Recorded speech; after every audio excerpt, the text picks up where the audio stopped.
Bonjour et bienvenue à un nouvel épisode du podcast du MR21 à la cathédrale Notre-Dame de l'Assomption à Moncton. Dans cette série, on reçoit des invités spéciaux pour parler de sujets qui touchent au patrimoine du bâtiment et à l'offre du musée. Mon nom c'est André Bourgeois et je suis l'animateur de cette série. Aujourd'hui, on reçoit le docteur John Leroux. John Leroux est un historien culturel, architecte, enseignant, écrivain et artiste. Il est diplômé du programme d'architecture à McGill, d'une maîtrise en histoire de l'art de Concordia et d'un doctorat en histoire de l'Université du Nouveau-Brunswick. Auteur publié à 15 reprises, y compris l'avant-propos du récent livre sur la cathédrale de Moncton, et ardent défenseur des arts, Leroux a été un champion actif et dévoué de la conservation de l'architecture au Canada atlantique et partout au pays. Il est actuellement gestionnaire des collections et des expositions à la Galerie d'art Beaverbrook à Fredericton. Bienvenue, Dr. Leroux. Merci, André. C'est un plaisir. Oui, ça fait un plaisir de vous revoir. Vous êtes souvent venu ici à la cathédrale. Exactement. Non, c'est toujours juste un moment de beauté lorsque j'entre ici. C'est toujours un grand plaisir. Super. Alors, vous êtes un des experts de l'architecture du Nouveau-Brunswick. Alors, dans la ligne du temps de l'architecture du Nouveau-Brunswick, pouvez-vous nous résumer l'importance historique de la cathédrale Notre-Dame de l'Assomption à Moncton? Oui, dans mon opinion, ça indique le moment où la modernité s'est vraiment établie ici dans la communauté acadienne. Mm-hmm. Parce qu'il y avait des églises avant, comme des grandes églises catholiques dans tous les villes et villages de la région, mais c'est vraiment la première fois qu'une intention d'apporter un édifice moderne, vraiment du 20e siècle. Elle a apparu et c'était complètement bien fait avec la qualité matérielle incroyable. Et ça a vraiment indiqué que les Acadiens ont vraiment marqué leur place dans la région. Parce qu'aussi, c'était la plus grande édifice à Moncton pour quelques décennies. Mm-hmm. Comme ça marquait la région. Et c'était un édifice, la cathédrale acadienne, le monument de la reconnaissance. Et c'était un édifice moderne qui avait beaucoup d'influence pour les prochaines décennies dans non seulement les édifices religieux en Acadie, mais des édifices même commerciaux, éducationnels et tout ça. C'était vraiment, pour moi, c'est la plus importante moment architectural dans l'histoire de l'Acadie. C'était celui-ci. Wow, rien de moins. Alors, on sait que la cathédrale a été construite très rapidement, commencée en 1939, puis déjà inaugurée en 1940. Alors, comment est-ce que ça a été possible de construire aussi rapidement la cathédrale? Ça, c'est drôle dans mon opinion, parce que on a parlé de ça avant. Il y a un film en couleur très précieux de 1939 et elle a enregistré la construction avec les hommes. Et c'était pas mal fait à la main, même d'une façon qu'on faisait les cathédrales de quelques centaines d'années avant. Il y avait un ascenseur avec pour la grande tour ici, mais c'était vraiment fait avec les gens apportant le béton avec des morceaux de bois sur leur dos. Parce que maintenant, ils utilisent les pompes pour le béton, mais ça, c'était tout fait avec les brouettes. Dans mon opinion, c'est incroyable qu'ils l'ont fait dans un an ou un an et demi. Mais c'est tout fait à la main. Il y avait beaucoup de gens, les travailleurs sur le site. À ce moment, il y avait beaucoup de travailleurs qui avaient besoin de l'emploi parce que c'était la fin du grande crise économique des années 30. Alors, avec beaucoup de mains, on dit que le tâche, c'est pas mal facile, mais c'était fait avec le sueur et l'énergie des travailleurs. D'après nos sources, la pierre de la cathédrale venait principalement de la carrière Smith à Shediac. Oui. Alors, comment est-ce qu'on transportait ces immenses morceaux de pierre jusqu'à Moncton? De Shediac à Moncton, ils l'ont apporté surtout par camion. Et c'est drôle, juste une petite trivia. Ma famille, mes ancêtres sont les Smith, alors j'ai des connexions ancestrales avec la carrière, qui existe encore aujourd'hui. C'est pas aussi actif qu'elle était dans le milieu du 20e siècle, mais ça existe encore. C'est vraiment une pierre d'une bonne qualité, mais ils l'ont apporté par camion. Les pièces, il n'y a pas des morceaux immenses. Dans mon opinion, les morceaux les plus grands sont les chapiteaux des colonnes, mais c'était tout taillé à la main La qualité du pierre ici, c'est vraiment un des aspects les plus importants, dans mon opinion, de la qualité architecturale et matérielle de la cathédrale. OK. Le travail des ouvriers était-il dangereux? Je dirais pas que peut-être c'était complètement dangereux, mais il y avait moins de précautions de sécurité qu'il y aurait aujourd'hui, parce que je vois les gens marcher dans les scaffolds, dans les centaines de pieds dans le ciel. Il n'y avait pas comme comme des casques, tout ça. Alors, mais c'était la façon qu'ils construisaient dans les années 30 et 40. C'était normal, oui. On a parlé un petit peu de matériaux de construction et de la pierre. Quels sont les principaux matériaux ici? Oh, c'est vraiment des joyaux, des matériaux d'une énorme qualité. Celui le principal, c'est le grès. C'est une pierre, comme on en parlait, c'était local ici du Nouveau-Brunswick. Et le grès du carrière Smith, ils l'ont envoyé partout dans les États-Unis aussi. C'est vraiment la qualité exceptionnelle. Je pense qu'ils l'ont envoyé aussi à New York, à Boston. Il y a beaucoup des édifices là, des brownstones à Boston qui sont faits par cette pierre. Mais le grès, il y a aussi pour moi, après le grès, c'est les vitraux aussi. Les vitraux ont été faits par des artisans français. Il y en avait qui étaient en Amérique du Nord. Ils ont resté ici durant la guerre parce qu'ils ne pouvaient pas retourner chez eux pour quelques années. Alors, ils ont fait ces vitraux exceptionnels, et aussi dans beaucoup d'églises à Québec aussi. Il y a aussi des pierres, on dirait même des pierres exotiques, du marbre ici qui est venu de l'Europe, et aussi je pense que c'est des pierres de l'Afrique. Il y a des douzaines de types de pierres, aussi la mosaïque, la pierre du marbre. Je pense que les statues que Claude Roussel qu'il a conçues dans les années 50, c'est du marbre de Carrara en Italie. Carrare. Et ça c'est considéré la plus bonne marbre dans tout le monde. C'est vraiment le marbre classique. Alors, et le bois, pour moi, c'est exceptionnel. Tous les matériaux qui sont dans la cathédrale, c'est vraiment le mieux qu'ils pouvaient être. Même le métal qui est ici, c'est tout. Le pierre taillée, c'est exceptionnel. Il n'y a pas de matériaux ici qui est, comment dire en anglais, de cheap. C'est tout, c'est luxueux, mais c'est pour endurer, c'est pour la permanence. Et même pour ça, c'est important aussi, parce que c'est aujourd'hui, lorsqu'on construit des édifices, surtout on disait ça va durer peut-être 50 années, et après c'est pour l'obsolescence.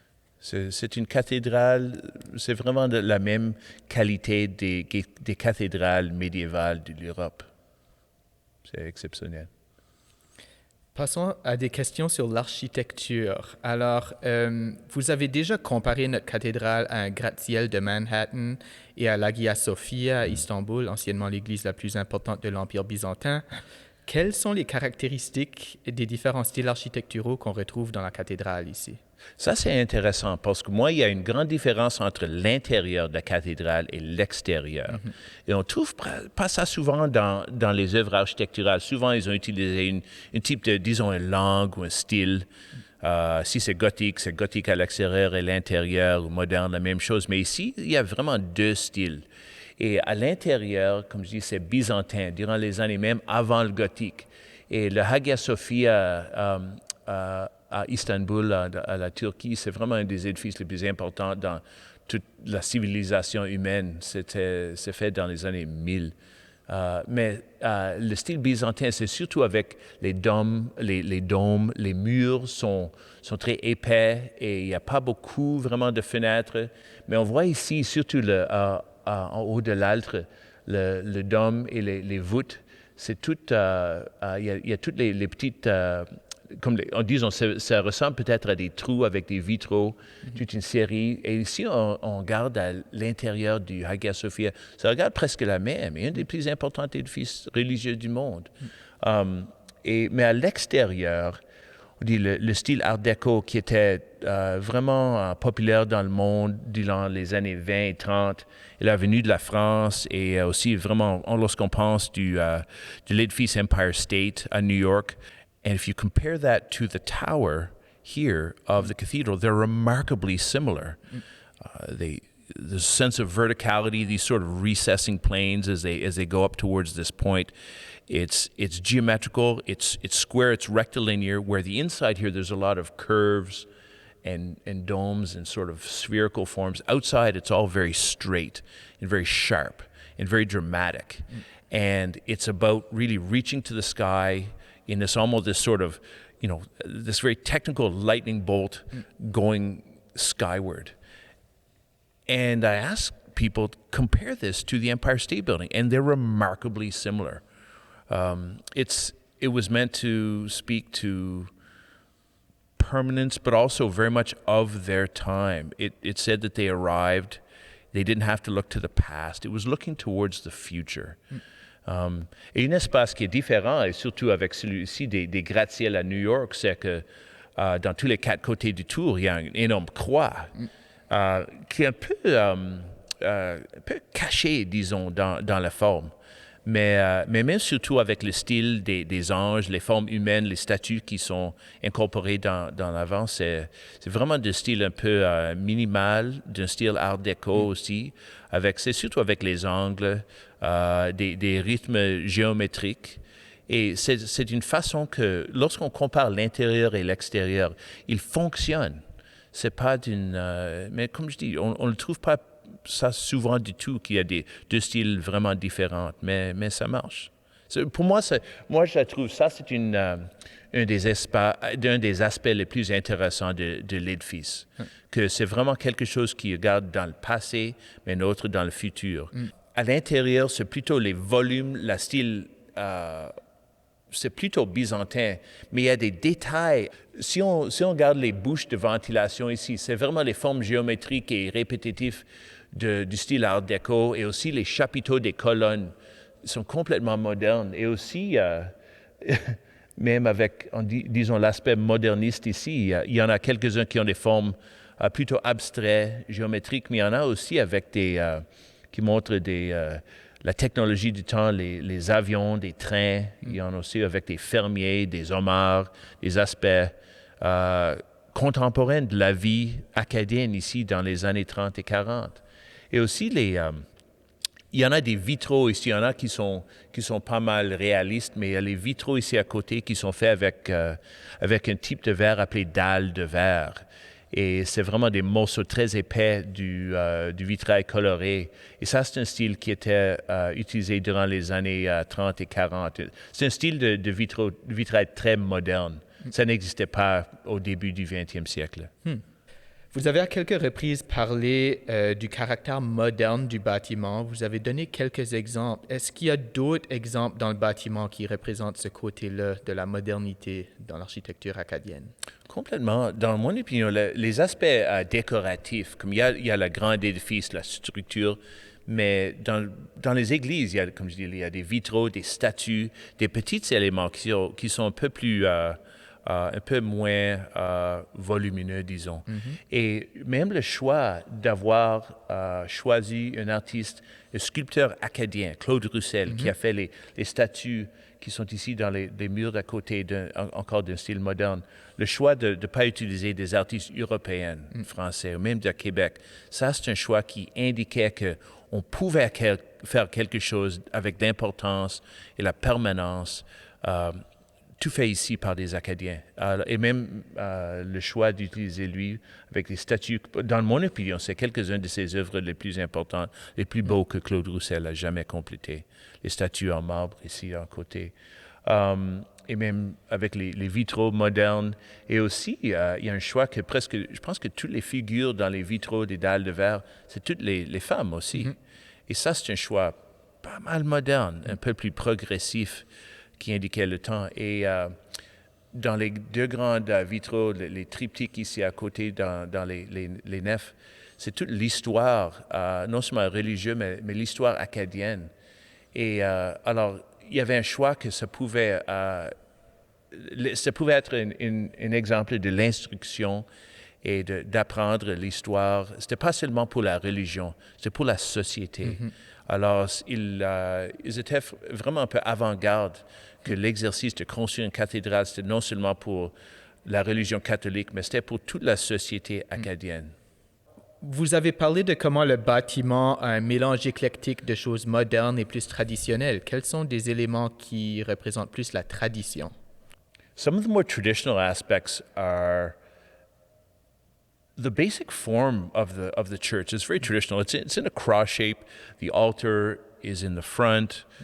You have the side aisles and so on. It was before Vatican II, of course, which was in the early 1960s, which transformed church architecture. And you start to then see churches which sometimes were in the round. There was much less of a difference and a gap or space between the priests and the liturgy and the people. And so it's still very traditional. There's definitely a division between the ceremony and the worshipers. And it's not necessarily a bad thing. I mean, here it's not as if they're absolutely separate. They're still very, very connected, but here we're higher. It's just a different hierarchy than you'd see from churches in the 60s. So the form is very similar to churches that would have been built 500, 600, 700 years before. So it's definitely something that would have been understandable to people in the Middle Ages. But I think the idea that you have these historic elements that are done in a modern way, even the confessional booths that run along the walls, that's a very traditional use, but they're done in these beautiful modern Art Deco forms. So even the traditional things are sometimes modern pieces. So they would have understood the liturgy and the ceremony as being very traditional, but with contemporary aspects. So it had its feet in both the old and the new. It's remarkable. Vous avez eu la chance de visiter le MR21 l'année dernière quand on a ouvert. Qu'est-ce que vous avez pensé des nouvelles installations? L'installation, c'était vraiment incroyable parce que c'était actif, c'était intéressant. Pour moi, je suis toujours intéressé dans l'histoire de l'architecture et de la région, l'histoire sociale des Acadiens. Mais j'avais aussi mes enfants, mes deux enfants qui étaient 10 et 7. Je savais pas, ils sont intéressés dans ça aussi, mais je savais pas leur réaction. C'était juste avec la couleur, l'animation, le débit des projections. Ils étaient vraiment intéressés. J'étais bouleversé par les qualités et aussi l'intérêt de l'histoire aussi, parce que c'était vraiment une fusion de l'histoire religieuse, sociale, économique, de l'Acadie, tout ici. Alors, comme je dis, c'est pas seulement tu dois pas seulement être intéressé dans l'histoire religieuse, pas du tout. C'était une multimédia les plus intéressantes que j'ai vues depuis des années ici. Docteur Leroux, c'est toujours un plaisir de vous parler. Merci beaucoup pour votre visite et à bientôt. Merci. Oui, merci. Toujours un plaisir.